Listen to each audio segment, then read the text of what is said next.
کیا امام حسین نے کربلا جانے سے پہلے نبی کریم صلی اللہ علیہ وآلہ وسلم کو خواب میں دیکھا؟ کیا وہ جانتے تھے کہ ان کا سفر شہادت پر ختم ہوگا؟ کیا یہ سچ ہے کہ کربلا انہیں الہی اشاروں کے ذریعے دکھایا گیا تھا؟ آج کی ویڈیو میں ہم صرف سنی سنائی باتوں پر نہیں بلکہ مستند اسلامی تاریخ اور روایات کی روشنی میں ان سوالات کا مکمل جواب دینے جا رہے ہیں۔ حضرت امام حسین رضی اللہ تعالیٰ عنہ رسول اللہ صلی اللہ علیہ وسلم کے نواسے سیدنا فاطمہ الزہرا رضی اللہ تعالیٰ عنہ اور حضرت علی رضی اللہ تعالیٰ عنہ کے بیٹے تھے۔ آپ کی تربیت براہ راست نبی اکرم صلی اللہ علیہ وآلہ وسلم کے زیر سایہ ہوئی۔ آپ نہ صرف اہل بیت کے چشم و چراغ تھے بلکہ صحابہ کرام کے درمیان آپ کا مقام بہت بلند تھا۔ نبی کریم صلی اللہ علیہ وآلہ وسلم نے فرمایا، الحسن والحسین سید شباب اہل جنہ۔ حسن اور حسین جنت کے نوجوانوں کے سردار ہیں۔ جب یزید بن معاویہ نے 60 ہجری میں خلافت سنبھالی تو اس نے حضرت امام حسین رضی اللہ تعالیٰ عنہ سے زبردستی بیعت کا مطالبہ کیا۔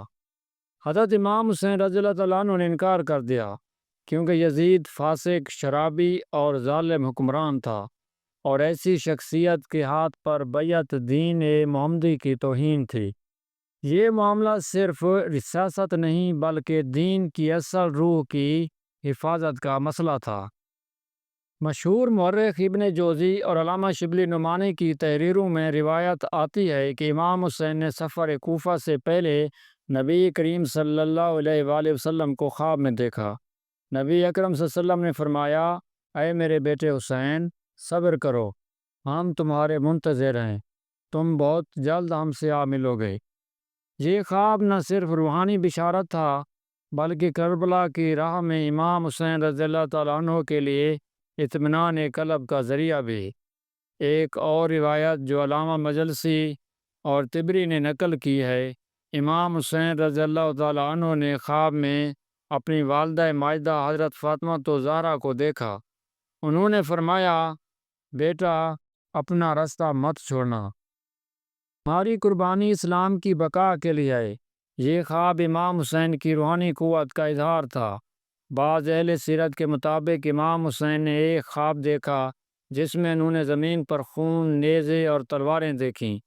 ایک روایت کے مطابق، میں نے خواب میں دیکھا کہ میرا خیمہ جل رہا ہے اور میرے بچے پیاسے ہیں۔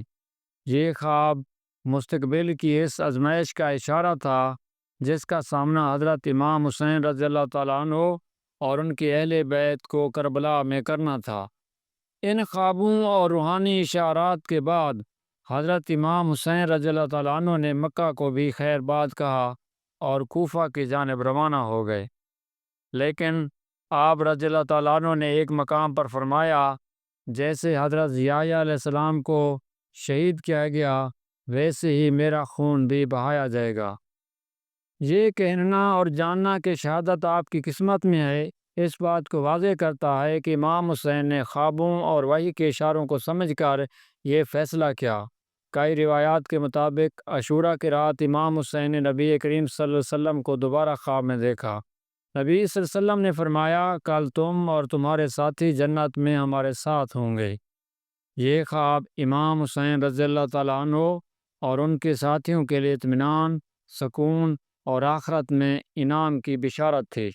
یہ سوال اکثر کیا جاتا ہے کہ کیا خواب کی بنیاد پر اتنا بڑا قدم اٹھایا جا سکتا ہے؟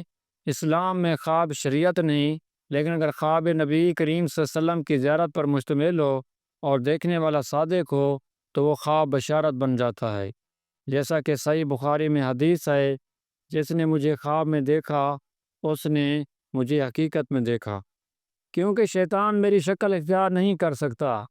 امام حسین کے خواب محض خواب نہیں تھے بلکہ الہی بشارتیں تھیں۔ یہ روحانی رہنمائی تھی۔